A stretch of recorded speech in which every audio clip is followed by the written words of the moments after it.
COVID vaccinations are the most effective way to mitigate the spread of COVID. But why are so many people against immunization?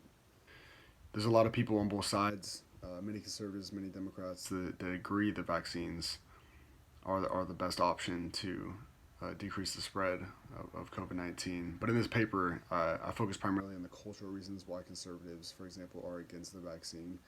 There's many sociocultural factors involved in this, but primarily the prevalent conservative belief is in freedom and independence and religious ethics, and these seem to be the primary cause as to why people dismiss the vaccine.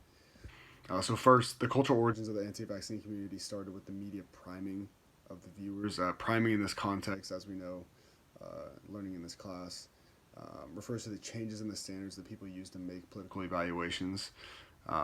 In other words, priming is politics. In politics, refers to how the media and news set the agenda by suggesting that to news audiences that they ought to use specific issues as benchmarks for evaluating the performance of leaders and governments.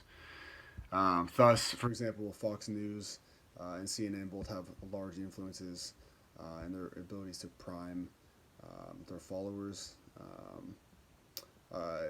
Obviously, CNN is going to say a lot more things that are pro-vaccine, and then conversely, Fox News is going to talk about things that are more focused on the American flag and freedom and anti-vaccination, despite there being some conservatives that do take the vaccine. Secondly, the transmitted culture of bias, conservative media also impacts vaccination rates. In relation to the theory of mind, when humans learn from others, they're able to take on the perspectives of those others. So, in terms of the transmission, I think there's a lot of transmission culture that goes on. For example, from people who watch Fox News, if 10 people watch Fox News, they're gonna think similar ideas about COVID. So, accordingly, in a small study, 15% of unvaccinated respondents reported a deep mistrust of government and other institutions, followed by 10% who did not believe the coronavirus poses considerable risk to them. And I think that this lack of government trust comes from the biased media as a result of the transmitted culture. Further, this transmission of the conservative media not only has them mistrusting government, but also convinced that the vaccine impedes their freedoms. I think independence and freedom are huge in America and deeply ingrained in the culture. For example, for Republicans, and they have parlayed the fight against COVID-19 into a political battle, speaking of the Republicans, with vaccine mandates as the latest frontier in the great American defense of freedom and liberty. And so not only are the voters upset about these mandates for example, Joe Biden has pressed on people, but their party leaders are also upset as well.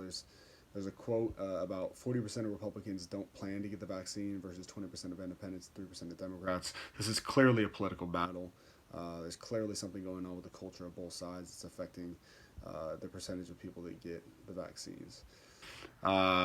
Moreover, the insistence to push the notion that vaccine choice is vital for independence goes beyond just the voices of people like Trump and Ben Shapiro. Those are two people that actually got the vaccine and are pro-vaccine, but they also are pro-choice of getting the vaccine. They believe in autonomy of your own body. And so also people like Ron DeSantis, the Florida's governor, and Greg Abbott, the governor of Texas. Abbott did an executive order banning mandatory vaccines, and then Ron DeSantis wants to sue the Biden administration for imposing the mandates.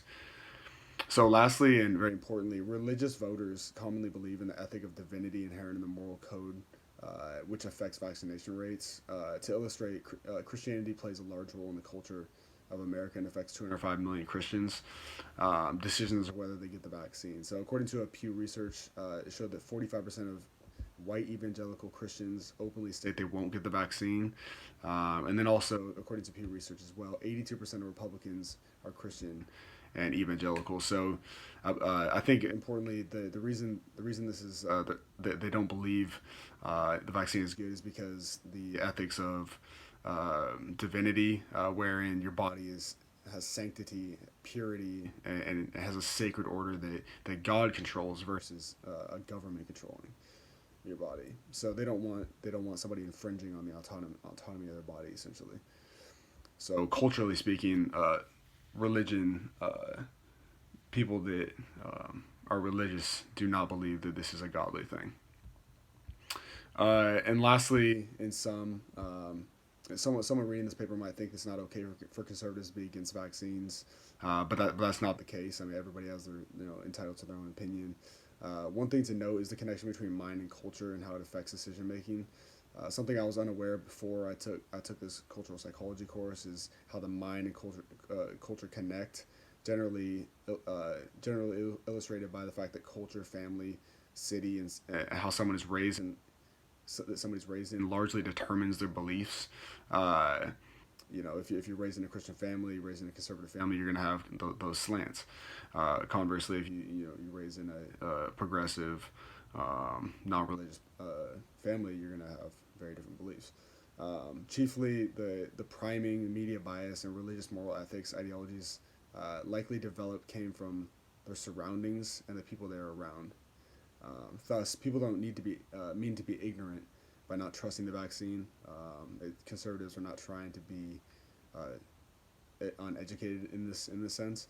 It's just that there's a lot of socio-cultural influences surrounding them that made them think that way. Thank you.